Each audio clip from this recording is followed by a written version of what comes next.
What's happening, dudes? So a quick update from myself on the ESC enclosure that I've been using on my completes and advertised on my site. I've made some really cool improvements to it.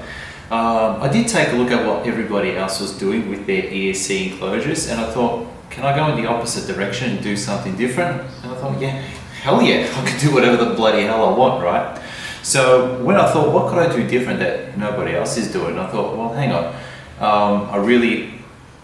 I use loop keys, right? I don't have an on-off switch on any of my boards. I come from an RC car racing background, and the first thing I do whenever I buy a new motor and ESC combo is cut that power button right off. It was the first thing to fail, running through mud and crap. It just deteriorates, right? So I just raw dog my 2S and 3S packs into all my RC cars. Now, which is pretty much almost the same as a loop key. A loop key is a soft start on your board. Now the thing is, when you are using a loop key, you don't get any board feedback to say, hey, your board is on, right? So there have been the odd instances where I've come back from a ride late at night, taken off my gloves and helmet, and forgot the loop key in. Fortunately, my battery didn't drain, so I was able to pick that up. So I thought, what could I do to give some user feedback to you folks out there to say, hey, the board is on? And the solution was actually pretty damn simple at the end of it. All dual ESCs have 2 ppm ports, and typically folks that use a Hoyt puck would consume one of those ports. There'd be another one that's free and available, and there's a 5 volt that runs off there. So I thought about it, I thought, well, hang on, I can buy some circuitry, I can get some components, finishing components, and implement a really nice solution for all the loop key lovers out there in the world. And this is the test rig right here. I've got 2 6S lipos, and there's the anti-spark loop key on the end there. I'm going to plug it in, and boom. How cool is that, right? So take a look, I'll zoom in. So that is a laser cut 2mm stainless steel top that's sitting on a 3D printed midsection with a 4mm stainless steel base that's also been laser cut.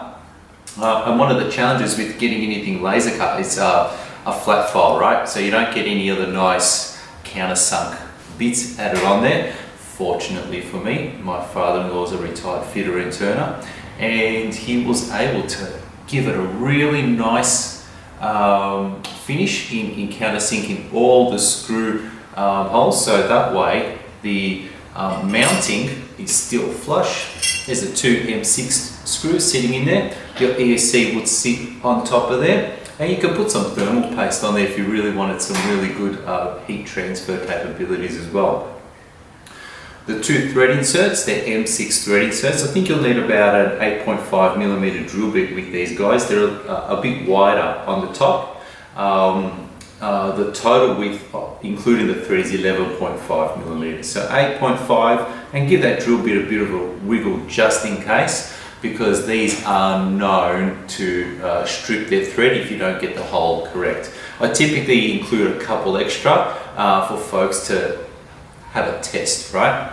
So use my test ones out on a spare piece of wood to make sure you get the right drill bit size. Right, so that sits flush. The other thing that sits flush is the ESC on the deck. Right? Can I say I like my own product? How cool is that? I'm allowed. And I like it because it reduces the overall height when it sits flush, and it prevents any shit from getting in from underneath as well. So this is a build that's currently in the works. You'll see that it's got no motor components on there. Stay tuned for the next video on that. But yeah, so you'll see that all the bottom screws have been nice, neatly countersunk on there. So that gives a nice clean finish. And that's and look, 4mm steel, that's not going to bend, it's not going to break. It's good heat sink. It's a little bit more weightier, but it's a sacrifice that I think a lot of folks are willing to pay, right? On my builds, I use belts, don't use chains, don't use gear drives. So by all means, a few 100 grams here or there, it's justifiable. So yeah, so watch out for these that are going to be available on my site. I think I will allow shipping of these things to overseas as well, just because I think that producing them, I'm at the point where I feel comfortable and confident that it is a fully complete product that can be assembled, manufactured, and has a premium finish to it. So I am going to offer these things to everybody out there in the world. So yeah, an ESC enclosure for all you loop key lovers. Hope you enjoyed that. Stay tuned for some additional videos about the components that I'm going to be using on this upcoming build, and maybe some components that are going to be upcoming for some other builds that are going on maybe. So a lot of work is in the pipeline. I have been keeping super busy. So thanks for tuning in. Stay tuned. Check out the links of these enclosures. Hope you enjoyed. Send me some questions if you got any. Speak soon. Ciao.